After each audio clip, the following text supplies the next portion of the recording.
It's February the 16th, 2022 at 17:30 UTC. It is WAGMI Wednesday.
What's up, everybody? Everybody's starting to file into here. And as everybody joins in, we'll get more discussion going. A little bit to discuss today on WAGMI Wednesday here on TRADERVERSE. So, TRADERVERSE is a soon to be released social media network that will have AV streaming and assisted trading and so much more. So, make sure you check out TRADERVERSE from the account that I am speaking from because it's going to be fire whenever it comes out. I don't think everyone quite, even whenever you hear Traderverse described to you, I don't think that quite gives you the impression of just how big and earth-shattering it can be. So make sure you check out Traderverse whenever you chance from the account that I am speaking at. I am the voice of DeFi. You can find me on Twitter at voice of DeFi. With me, as always, is the wonderful Christine Barnum. She's out there right now. I always call on her when she's out sending tweets and getting people in here, so I'm not going to do that. I'll let her do her thing for a bit. But today, we have titled all Wednesdays as WAGMI Wednesdays because regardless, market up or down, we think there is opportunity available for us, and we are all going to make it. So that's one of the reasons we've titled that. And a lot of the stories that we go over on WAGMI Wednesdays are stories that kind of give the more positive side of things. I don't want to go over things that just make us feel like the market is down and we're never going to get out of it. I like to bring on some stories that are a little bit more positive, a little bit more, make us think that we are all going to make it. A couple of stories that I want to start out with that I think are really good and really important for us to talk about. And that is one of them. I don't know if you heard this because this is, let me see, when was this article that I have? Yeah, this is today that it comes out. But Colorado, the state of Colorado, is going to start accepting Bitcoin for tax payments starting this summer. So I guess really starting this summer, it's not going to be there by the April 15th deadline for everyone that's from Colorado paying their taxes. But, and I don't know if this is just, I don't know what, if they have state income versus federal income taxes in Colorado. Somebody from Colorado in here could let me know if you're from there. But yeah, they're going to start accepting Bitcoin. And I don't know how that's going to work, if they're just going to publish an address and then you can, I mean, is it going to be like filling out a Google Sheets where you put in a transaction hash to prove that you paid your taxes with Bitcoin? But this is really big. Now we've got a state, a United States state, that is fully embracing crypto so much that they'll accept Bitcoin for tax payments. Then I have all kinds of questions as I bring that up. Is what is Colorado's off ramp going to be? Are they going to take this amount of Bitcoin that they're going to get from tax payments, and are they going to go to Coinbase to liquidate it? Or are they going to hold on to it as an investment opportunity? This is way different, and I'll be interested to hear, are other states going to start taking notice? You know, is Texas, is California, is Florida, some of the other major states, New York, are they just going to wait and see how it goes with Colorado before they do that? Um, it's just crazy to me that we've got a state in the United States that's willing to take a payment in something other than the instead of U.S. dollars. So this is a pretty big story to me, and just to me, it shows a little bit of embracing of crypto. I don't know, Christine. Do you know anybody from Colorado that would be willing to share with us their thoughts and if they're going to spend Bitcoin for their taxes? I did, and he has moved out of Colorado, but it's definitely something different for, a state in the US to do. And I'm wondering like how this will affect the rest of the states. Like, do they follow? And what's the intention? Is it to like start getting crypto running through government and like not, just starting to see how we can move forward in the future with crypto, or what's the intent here? Well, the article I read, this is kind of interesting. It says to curb the downsides of volatility, he noted that they would be contracting an intermediary to immediately convert crypto to dollars. Now, I know the states need money to run, okay? Uh, but however, I will say if they could hold on to some of it right now, they might have some upside to hold on to it. But yeah, it sounds like they're going to use an intermediary. I don't know if that's Coinbase or you know something else to immediately convert to dollars because they're scared of the volatility that would come with it. So yeah, I hope exactly what you said, that other states follow suit with it. That would be real. I mean, that'd be WAGMI news for sure. That would be really encouraging if other states would. I don't know, Christine, if you're over there in the West Coast, would you pay in crypto if you could? I would, but I wouldn't use Bitcoin. Well, that's what they're That's that's like what they take. something that you'd wanna, yeah, but it's something you'd wanna like hodl, like, and not use. But I guess, I mean, if it's I gonna, mean, it's just a conversion. So yeah, if it's gonna help us move forward into like mainstreaming crypto, I would. yeah, I mean, this is the way I see it. This is here. I'm gonna plan it out for you, and maybe I think you had some situations like this last year.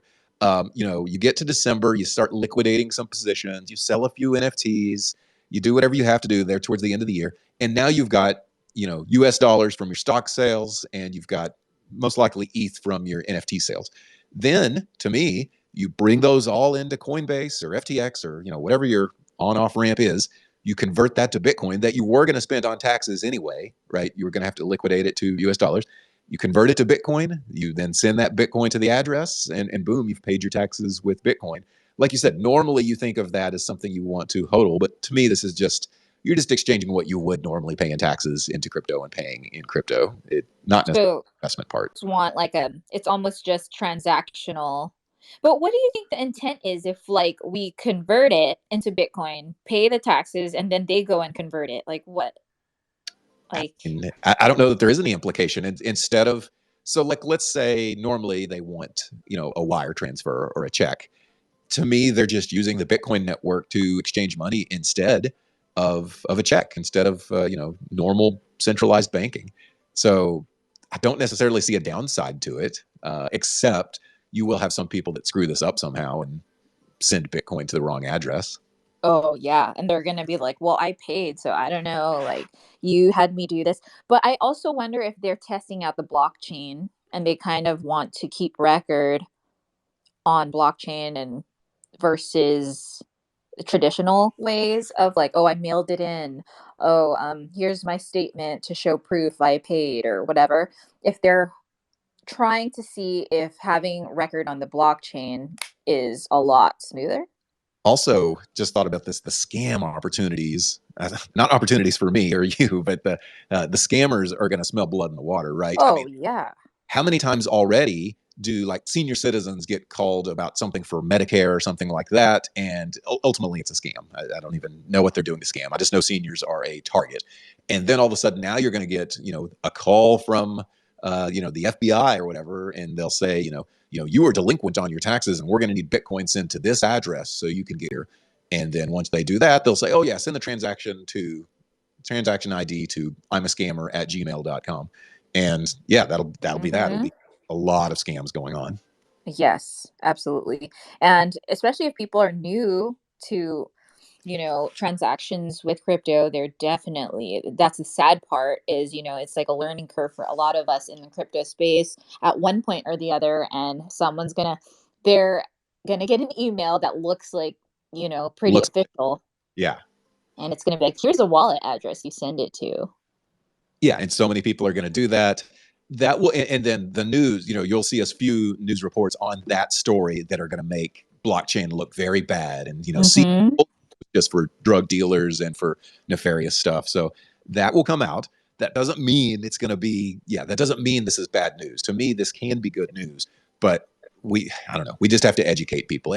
We all go through this, right? Whenever we learn how to trade crypto or NFTs, there's an education. Just hopefully, this isn't done with somebody's tax money that they are holding on to, and it's kind of all the money that they have, and they're trying to pay, what they rightfully owe. But to me, it just adds another offering. It's almost as if like Colorado said, we now accept PayPal, or we now accept, Cash App, something like that, to be able to accept tax payment. I mean, they're basically liquidating it immediately and going forward. The big thing will be, how does it, we will see if the scams happen in Colorado, and then do other states take notice? And if they do, is this going to be like a weed thing, like cannabis, where you have states having their own ways of looking at things, and then federal government looks at it in a different way, and then it's who do you listen to, sort of a thing. Right. I think it will be like that. I could imagine that it would. And that's a good example is the cannabis, and every state deals with it so differently. And then, and then they're like, oh, it's by state and federal. And that's where things get so confusing. Yeah. I don't know. I mean, With like, okay, so I'm in Texas, and in Texas, the marijuana laws are just a lot different than they are in California. I can say that. Um, and you've had like these CBD shops, and they were following state law, but then they're worried about federal law, and then you've got some of the more, a Colorado or something. Now everything's cool now in Colorado, but at first, I think there was worry early on when people would run like a CBD shop or something like that, that they'd be cool with the state, but then they'd get raided by the feds, right? So they're adhering to the law that they think, and then the overarching law for the country, the United States, is coming in and trying to seize things. Now, I don't know if we'd see something similar with crypto. It's not like, I don't think you're going to have people rappelling down your wall and and doing a complete confiscation of something, but I do think that this will lead to some confusion at the least, and taxes are already confusing. I know. I know. What is so confusing to me already in the first place is I would think that government and just the state, federal, whatever, in general would love crypto because of the fact that everything is so transparent on the blockchain. But Yeah. I don't know. I always say, I'm like, I think they're just playing the part and they're going to be like, no, no, no. Like, we can't have like decentralized. No, there's no way, we don't like it. And then once we're all in it, they're going to be like, okay, fine. But in reality, they always loved it because everything is there. And they can't be like, you know, no, you did get paid by this person and you did because everything is there. I just don't see why they would hate it so much. I hope Facts. you're right. Yeah, okay. I saw Dom over there putting up the hundreds, and now he's throwing out a fax. You agree, Dom? Yeah, absolutely. I mean, they want to be in your business. Just like, we got Twitter police on Twitter, like they want to know everything. There's nosy people around. And I think our government is really nosy. Like they secretly want this. That's why I feel like we're going to go in that direction where this will be fully adopted and they're just playing a part. I can see both sides of it, though. So for one thing, if you spend with cash, they can't. It's the ultimate drug dealer weapon, right? Is just straight cash, right? Right. There's no trail as to where if there's a blockchain, there is a trail. So I can see where they would like that. But whenever a country is formed, when the United States formed, they say, okay, we need our own currency because we can have some control. And we see this happen with the Fed whenever they'll have like FOMC or one of these type of meetings where they can raise or lower interest rates and change how much of the supply is around of the U.S. dollar, and that helps with, it helps or hurts with inflation, helps with a lot of different things. Whenever they can change that, ultimately may be doing harm. But point is, they like that control of the monetary supply because they can keep things in check by doing that. If we were to move to a crypto, I think that's one of the things that makes them scared is they no longer have that control. With Bitcoin, for example, it's 21 million. That's all it'll ever be. There's no, raise the rates so that we can change the amount of supply that's out there. There's no inflation. It's deflationary, if anything. I don't think they like the idea of losing control with that. So I think that's the two things. They would love the paper trail to be able to see on an open blockchain, but they do not want to lose control like that. And so the only way they could, and this scares me, is to get a federal stablecoin and that they could control the supply of. And I think that could be some good things, but I think it could be very, very bad for the space as well. So yeah, I don't know what's going to win in those two things I just said, but I do know its problems. It's scary because once they see the utility of the blockchain and how they can have more control over us having no privacy, this is like what I'm curious about. I think sooner or later, a lot sooner, I'm thinking we're gonna have companies that you're able to have curtains or some privacy over your blockchains. Like, I don't think that every transaction should just be out there. Like, that's so wild. That's like everyone seeing your bank account. Like, It doesn't even make sense to me on that point. Like, it I does not know. at all. Like, I don't even like it. Like, you go from privacy to To right? decentralize DeFi, but Exactly. everyone sees what you're doing. Like, that doesn't make sense to me. Well, there is Monero out there. I mean, there is private cryptocurrencies if you want them. So if somebody has some Monero and they do a transaction, it cannot be seen on the blockchain. So there is other chains, and to me, that's the way I see this thing going down. Is the United States eventually adopts some sort of cryptocurrency? Maybe it's their own Fed currency because they want that kind of control, that sort of thing. But the drug dealers that everybody it's like these mysterious drug dealers that we're all worried about. They're going to use a cryptocurrency that can't be tracked. They're going to use Monero or one of these other type of privacy coins. And already, okay, I don't know if you told me to go buy something nefarious on the internet. I don't know where to go, to be clear. But already, from what I understand, the currency of choice on those type of places, the Silk Road or whatever, is Monero already. So to me, we can see that the evil drug dealers are already using something else other than a public blockchain. So this worry that if we accept crypto, then we're using the tool of the thieves, I don't think that holds water because it's a tool that they don't want to use. They're using crypto, yes, but not a public blockchain like that. So how come we don't take a model like Monero? Why don't other tokens use that model?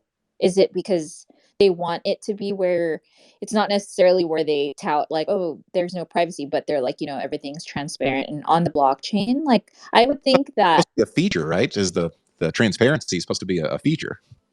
Yeah, I don't know. Things are wild out there. They are. And to me, there's going to be a crypto for everything.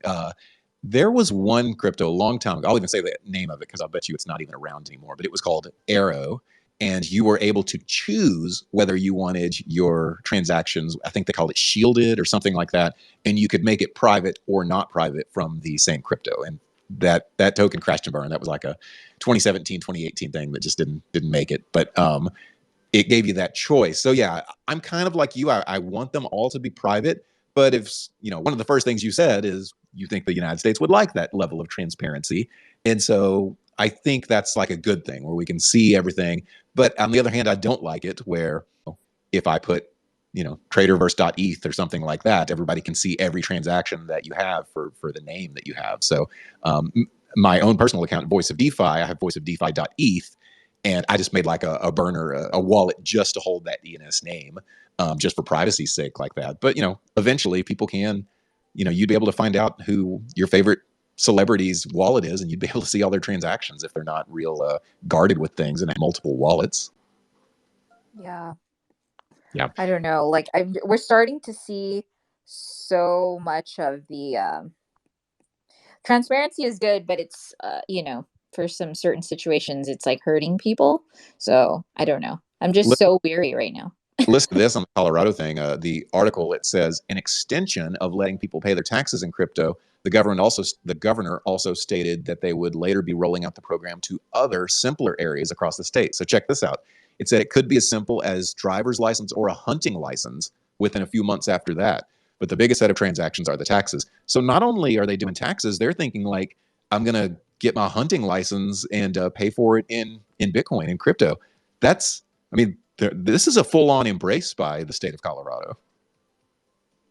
Yeah, I'm, and it's so crazy because Colorado tends to lead in accepting things. So I'm super proud of Colorado to go and take that first step because you're right. They do. I mean, whether it be weed, obviously they were one of the first to embrace, and now crypto. Yeah, Colorado, you were my state of the week. Yeah. How boring would that be if every week I had a state of the week? Well, Colorado wins it this week. But yeah, so that would be pretty cool if you could do transactions. Other than that, the one last thing before I move on to another story is, whenever you get a hunting license, you can get that at Walmart. Okay, so now big box retailer, and you see where I'm going here. I wonder if that's kind of the first way, the first Bitcoin transaction that happens at a Walmart might be a hunting license for, Colorado people. And then maybe that can slowly kind of creep out from there to where people now, we can get into another discussion of, is Bitcoin right for this? Is Bitcoin the right blockchain for this? I would think a low transactional fee would be good. And Bitcoin's lower compared to Ethereum, but it's not as low as Matic. So yeah, the fee will kind of come into the conversation as some people say, well, I could pay my taxes with a check and pay nothing, or I could pay my taxes in Bitcoin and I don't want to pay the $10 transaction fee, the $5 transaction fee that it's going to cause for that. So this will educate the masses on a lot of things that they're not educated on already. Moving on to another story. Did you see what Mr. Warren Buffett invested in over the weekend or over the last day? Yeah, it's a Bitcoin friendly bank, right? Yeah. Dom, were you going to say something?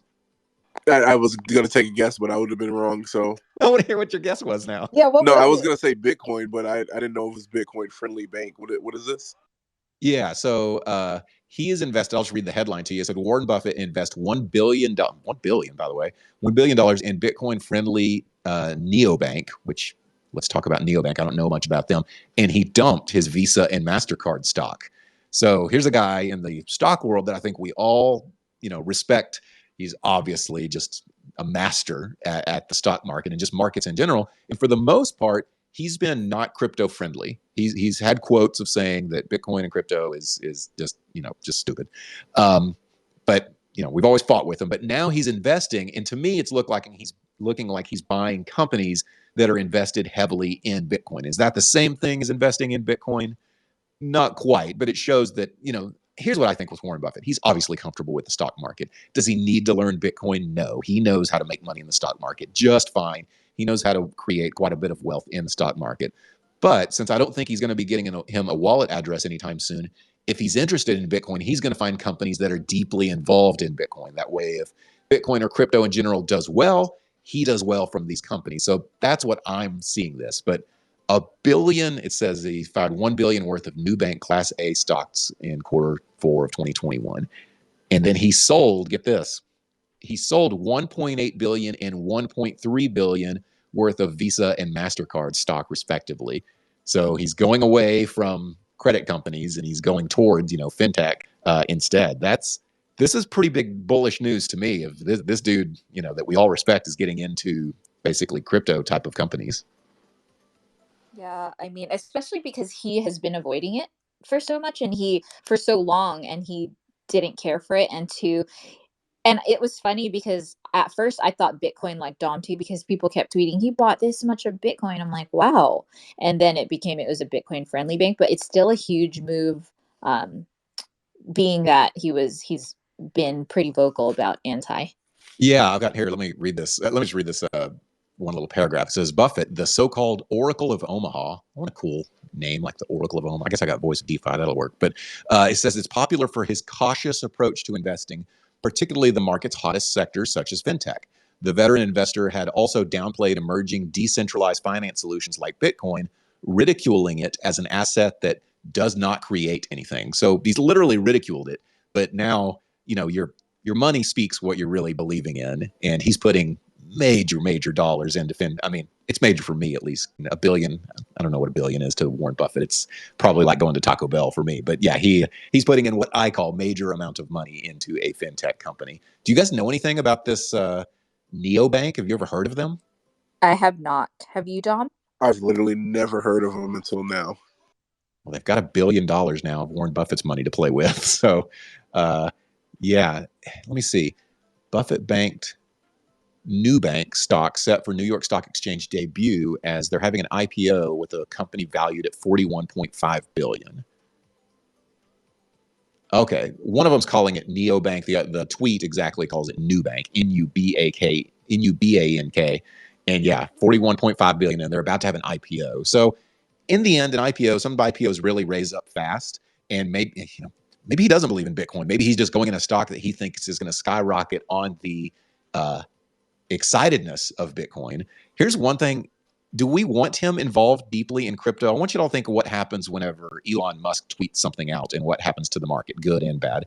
What if Warren Buffett, first of all, got him a Twitter and started tweeting out things? And can you imagine how that got to the market? It would be good and way bad at times. He would bring all the old heads in. Yeah, I think he would. like Maybe that'd be good. I don't know. Old heads have some money. Old money. Yeah, got that old money. Yeah, that would be interesting to see who he would bring in, and it would.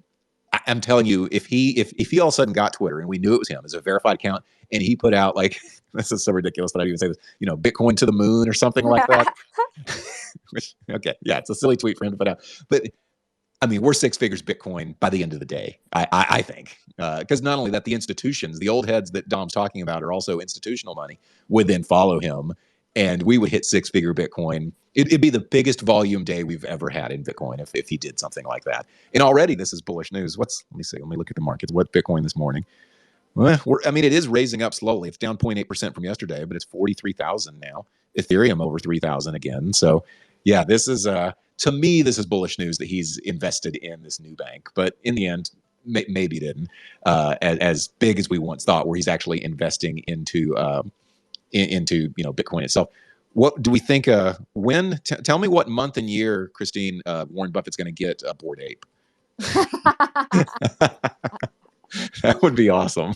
We have better chances of getting someone that's loaded with boarded apes to just send one give to him one. Yeah, we're gonna need a public wallet before that happens. Yeah, and then we can make headlines like, "Oh my God, Warren Buffett owns a bored ape," and well, then in that's small part writing.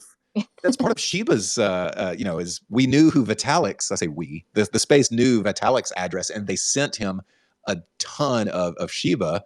And he ended up donating it to some Indian type of thing, Indian education sort of thing.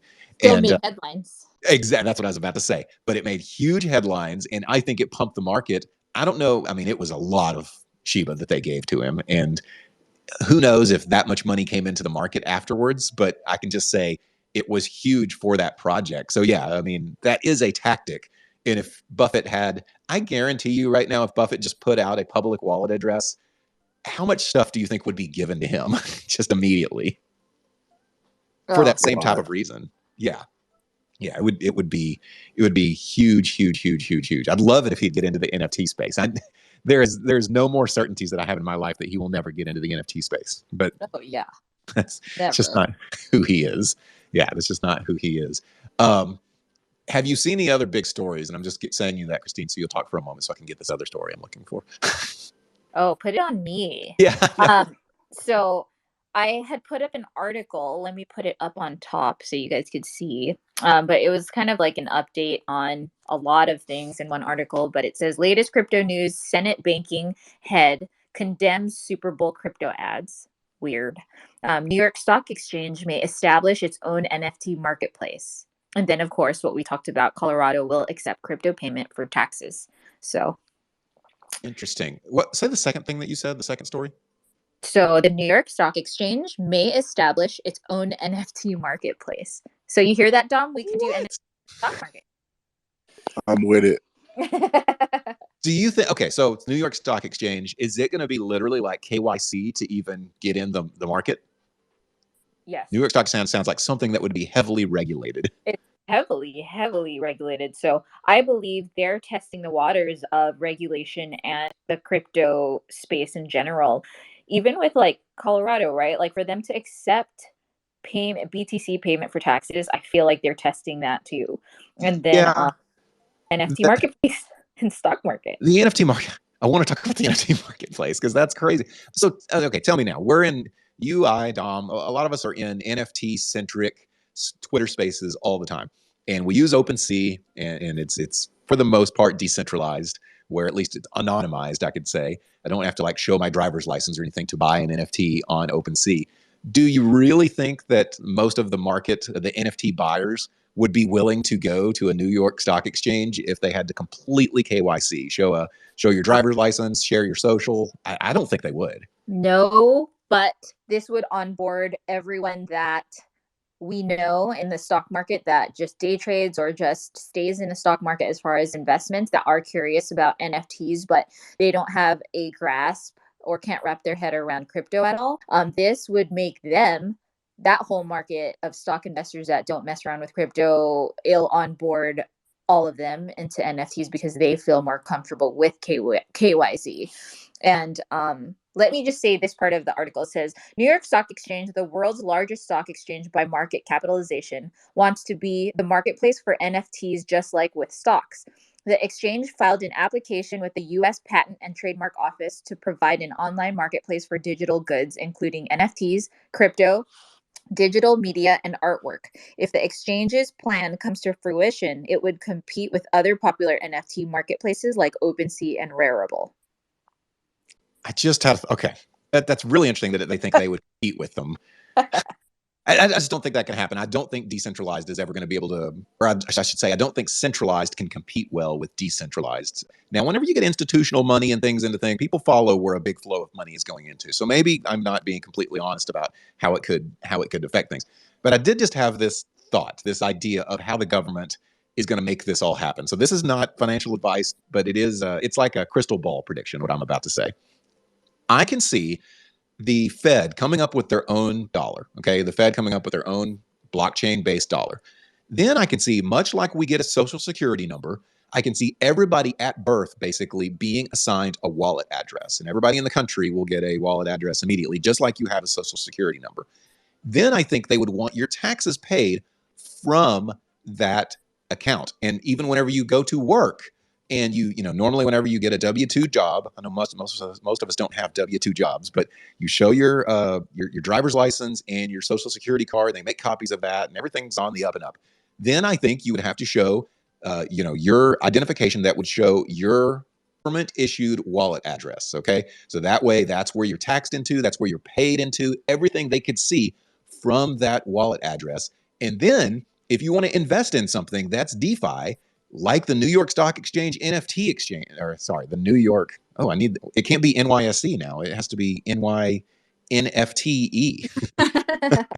But yeah, if the NFT that's owned by the New York Stock Exchange, the NFT exchange, then you could probably buy things there using your government issued wallet address, and automatically that's kind of KYC in general because they would know, oh, this 0x123456 that belongs to Christine Barnum, and just by her signing in with this address, we know who that belongs to, and no KYC is necessary. Boom! I just did it. I figured it out how they're going to do it. I didn't say I like what I said, but it doesn't even sound conspiracy theory-ish. Like it sounds like something that would definitely happen because it would clean up a lot of like what they're trying to, and like you're just assigned at birth. That would be to them a perfect situation. Now let So me, okay, so I've came out the perfect situation. Now I'm going to crack holes in it. Okay, so now I've came up with it. Now I'll tell you what's wrong with it. Is okay. So now I'm a drug dealer, right? I don't want them knowing about my stuff, and so I do everything I don't want known about off. I'll call it off chain, off of this federal chain, right? I'm going to use Monero. I'm going to use whatever, and it's never anything going to touch my main government issued ID. So anything nefarious to me, it's much like what we use cash for now, is goes off chain where that won't happen. Secondly, I do think people would work for Bitcoin or work for Monero, away from their W-2 job, okay, and instead they will get paid in something else that again is not seen. So it's ways for people to get around being taxed, that sort of thing. So I know that would happen.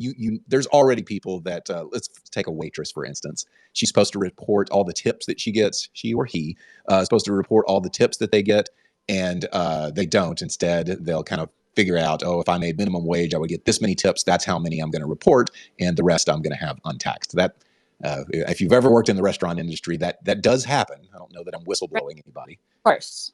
Yeah. So that would happen with federal taxes. I mean, it just would if it was on the blockchain. So I'm not saying that isn't what they should do. I'm just saying that there would be That some. will happen. Yeah. Why? I just don't understand why you would.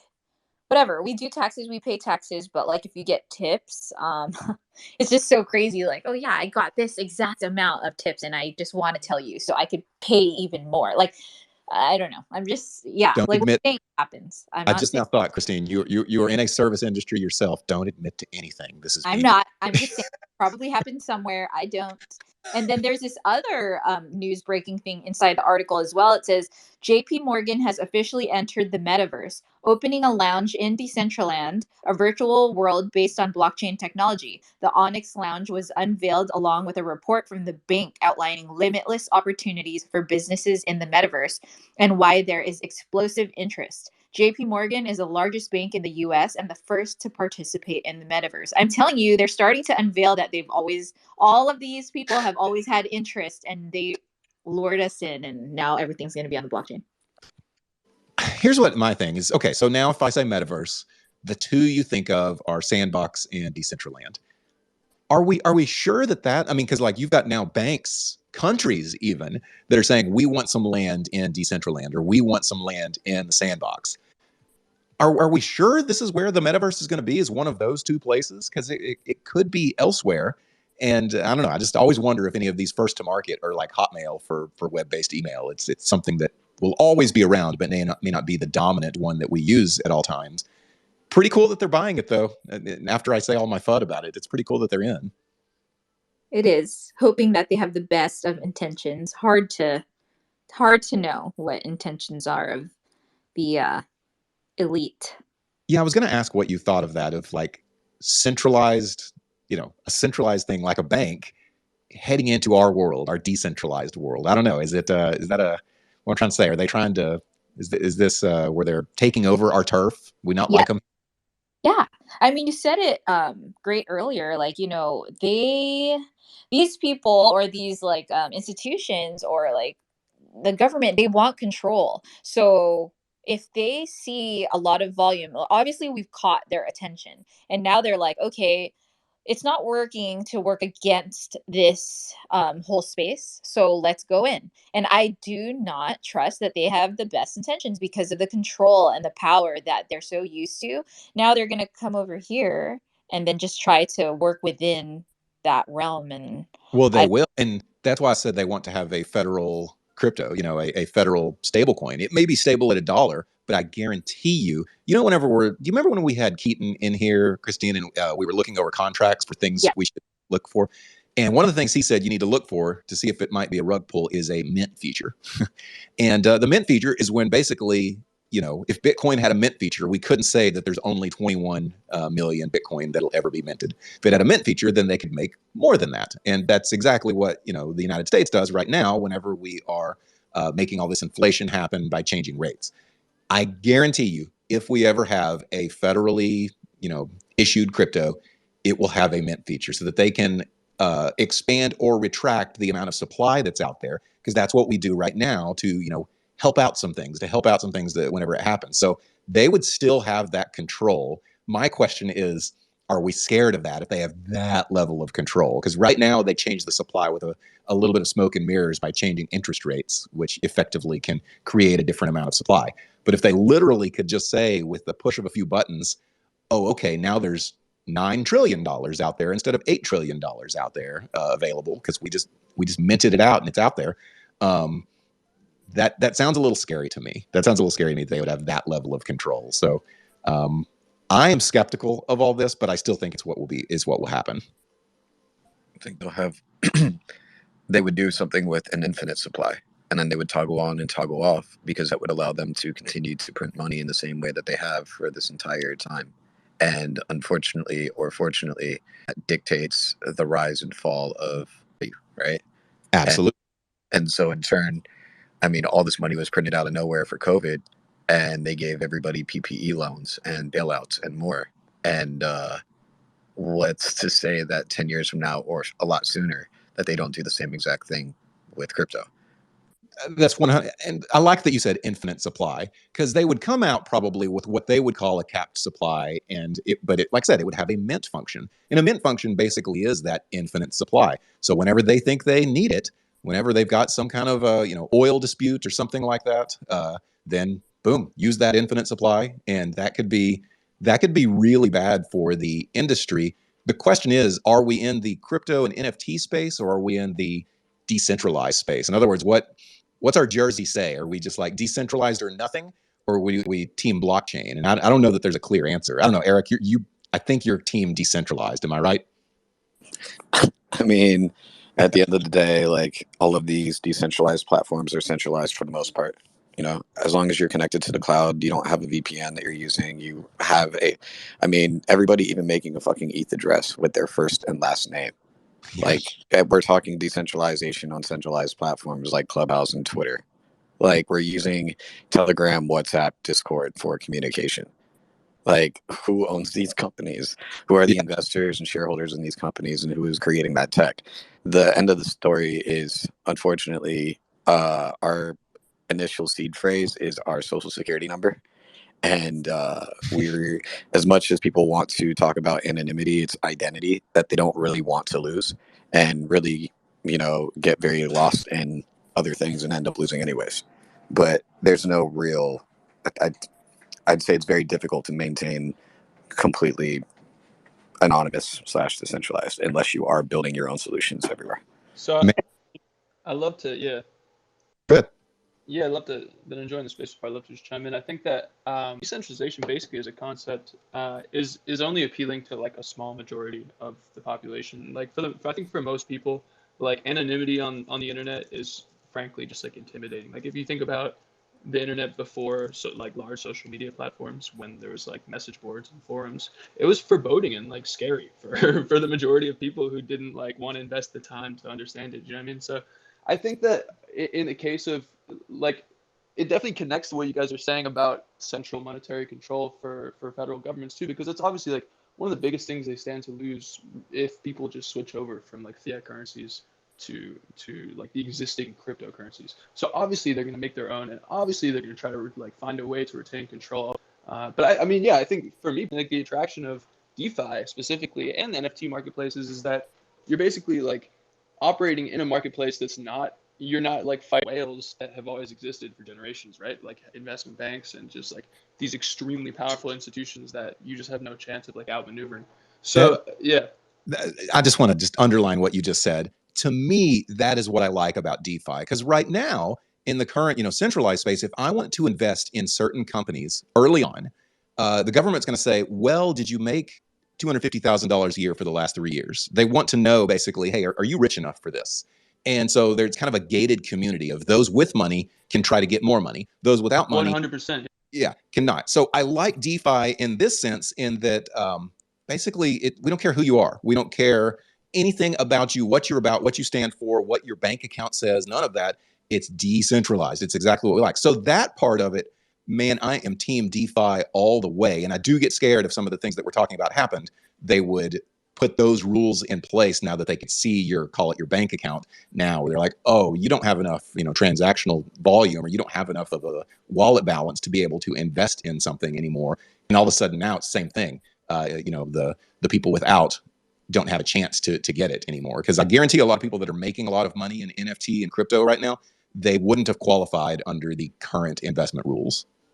Oh, 100%. And I think a lot of those people are probably like in a similar mindset to you, where they're probably right now like researching ways to hold on to as much anonymity as they can in the way that they operate, because frankly, like it's just in their financial interest, right? Like you've worked hard to like figure out a space as it was just being born, and now you're not trying to like give up that advantage that you've earned. So that's obviously like understandable. And I mean, yeah, I recommend it. Not that my opinion really matters like on that point, but I mean, I think, yeah, I think it's the most interesting like question is that how are they gonna, because they have so much power like federal governments, and they're gonna find ways to exert it over the crypto marketplaces. So it's just finding ways to I guess navigate that, right, in a way that you can still be profitable. But definitely like I don't know, yeah, definitely it just seems, I don't know. I also some of the, I was in a space with the CEO of the new CEO of the Algorand Foundation. Her name is Stacy. First name is Stacy anyway. But she was talking about how one of the things that she's most excited about with Algorand is the ability to like eliminate fees, people paying like remittances if if someone moves from a low income country to go work in America or whatever, and they want to send money back. Right now they're paying like 15, 20% to Western Union or whoever it is. But Is it really that high for Western Union, like 15%? I don't know if that's true. She said 10 to 15% on average. So I don't know what service she was I talking believe about it, but specifically. wow. Yeah, I mean, because you got to go through your domestic banking system, then you probably got to pay an international transfer service. Then the person receiving it probably has to pay a cut to their banking system. I don't know, but so we Sounds like complain Western about Union gas has fees, high but gas fees. Yeah. yeah, exactly. Yeah, but I mean, I think a lot of that stuff is like, I don't know, like I can't put myself in the mind of someone in like Kenya or wherever, but I would think that like financial fraud and crimes like pretty easy to pull off in some of those less developed countries, and some of like the poorer investors who are trying to like pull themselves up the ladder of financial inclusion, as the Stacy was saying. um, I think those people like need to at least dox founders, you know what I'm saying, like, and if and that probably even just applies to like the average like middle class American, like for them to get their head around investing in crypto, they're probably going to need to see some like dox founders. So it's one of those things where it's like I feel like maybe we're coming to a tipping point, and I think that like the OGs in the space definitely deserve like the anonymity and the advantages they've earned, but also probably like to continue exponential growth, it's probably in our interest to try to onboard like the people who are still skeptical. If any of this does come to play, and like the Fed does put out their own crypto, their own stable coin, this will be like monumental, like history books talking about it, about literally one of the greatest powers in the entire world is switching their monetary system from the dollar to a digital dollar. It'd be something like our kids would be like, oh yeah, I was around whenever in 2028 whenever we switched over, and I'm sure they would say that was a mess for about 5 years or something like that. I mean, I really think this would be one of the most monumental things that would happen in our lives as far as that switch over, and it would come with some great things, and it would come with some horrible side effects too. I think for me, I'm going to be decentralized as much as I can, but I understand the reality is a hybrid model is probably what is probably even needed, especially as we deal with a population that ranges from people that really know the space to people that are completely scared of it right now too. And maybe that's another reason to wait until more of the population is familiar with it too. I think one of the super interesting questions is like the governments are kind of late, right? At this point, we've got what 1,000 cryptocurrencies out or whatever it is now. So it's kind of like I'm curious to see what sort of incentives or restrictions they're going to use to try to like get people off, because people are onboarding now at a high rate, right? So these people are already like getting into the Bitcoin or Ethereum or whatever ecosystem. So the governments who are going to try to like pull these people back, I'm curious about like how they're going to try to do that. Obviously, they got the power, but hopefully it's like with some nice yield incentives or something, and Sure. Oh, now not that would some be, like threats. yeah, man, that's a great point that you decided. Some yield incentives. That's a great point for onboarding, to where there could be certain incentives for people to kind of grab a hold of. One other story I wanted to get, and I'll ask you, Christine, to see what your guess is. I like to do little guessing games like this. Speaking of centralized and decentralized kind of melding together, every day there are U.S. NFT trademark applications. So trademark applications for NFTs. How many NFT projects register daily for a trademark with the U.S. daily, do you think, in 2022? This is hilarious because I see Scrupula requesting, and I know he's like, oh my God, dying to chime in on this. But I believe that 98% of the projects don't even trademark. Oh yeah, that's definitely true. But if you only had 2% of NFT projects that are released daily, the number you would get is higher than what the actual number is. So it's not even 98, I would say. Oh, I don't know. It's a number. I'll give you this. It's a number under 50 daily. The number under 50? Daily, yeah. Uh, I don't know. 20? 20? Okay, 20. She said you were dying to answer this, so I need to know your I answer. honestly have no idea. I'm sitting here waiting for Dre to show up at a coffee shop, so I'm just I'll throw out a number. I'll say 32. 32. Hey, is this your first time to meet Dre IRL? IRL, yeah. I've met others, but Dre IRL first time, and of course he's late. So props to him wherever he's at. Drive safe, bud. Yeah. Well, this is awesome. I feel like we should live stream this, the first meeting between the two of them. So yeah, the answer is 15. There are 15 registrations daily for the US NFT trademark applications, which skyrocketed. Get this, Christine, if it tells you how many have been done, it skyrocketed 400x in 2021. So that means less than one a day prior to that. I know the NFT marketplace is obviously just the whole space has grown over the last time, but there are 15 NFT trademark applications for every day, which to me, that seems small, right? Because there's like major projects released every day. That seems on par to me.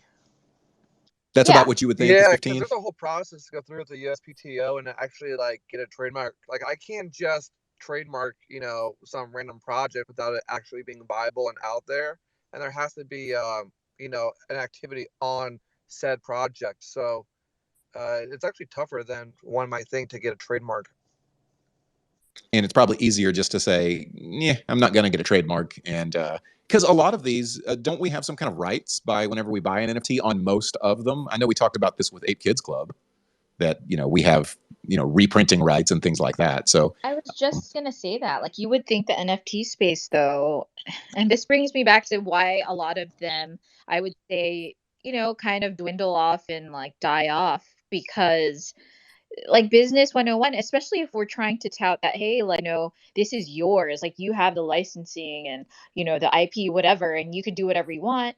Like you're gonna want to, I feel like the first thing that we'd want to do with the project is trademark.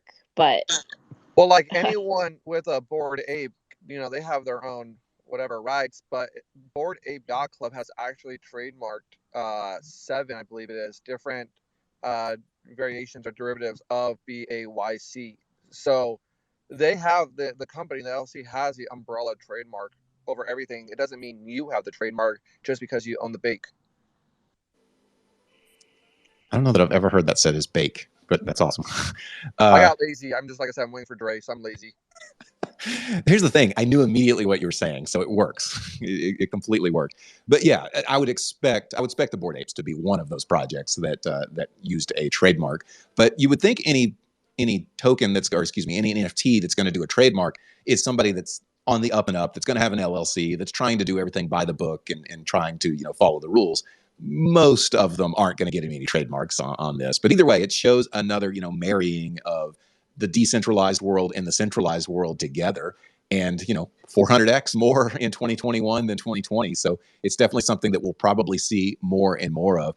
It's hard for me to imagine our world that we're in right now, this NFT, crypto, blockchain, even stock world, moving over to this world that I'm talking about, like a decentralized type of world. It would be so different to say, I'm going to buy an NFT and I'm going to have to follow regulations on buying it. As we're right now, I've got my MetaMask wallet. I do a few clicks and boom, I've got it. There's no more thought that goes into it. All right. Well, we have gotten to the end of our hour, our Traderverse Alpha Hour. By the way, everybody, Traderverse, I know you've enjoyed some of the talk that we've had today, but Coming soon is going to be a complete social media network devoted to trading stocks, devoted to trading NFTs, devoted to trading cryptos. So all of your friends, and I'm FRENS, right, that are going to be here in this social media network. It's going to start out with an audio video streaming platform. So check it out. Follow the TRADERVERSE account that I'm speaking from, and you can see whenever it's released as soon as next month for its first feature, which will be the AV streaming feature. You can also follow me. I'm at Voice of DeFi. You can find me on Twitter as well, doing other various things around. And of course, give Christine a follow up here. But I know you guys already follow Christine because everybody follows Christine. Why wouldn't you? That'd be a dumb move to not follow Christine. So make sure you're doing that as well. All right, guys. Until next time, tomorrow we will have another community update with TRADERVERSE. But tomorrow we are going to have. Let me make sure I'm telling you the right person here. Where did he go? Just a second. Tomorrow, I'm going to have Antonio the Builder here. He is an entrepreneur and investor and the author of Build or Destroy Out. So it should be a very good little interview with him, and we'll find out what makes him tick, kind of what his average trading day is like, and we'll find that out tomorrow from Antonio the Builder. Then on Friday, we'll have an AMA, and then we'll start out Monday again. So I'll see you guys tomorrow, 23 hours from now at 17:30 UTC. Until next time, I love all of you. Peace.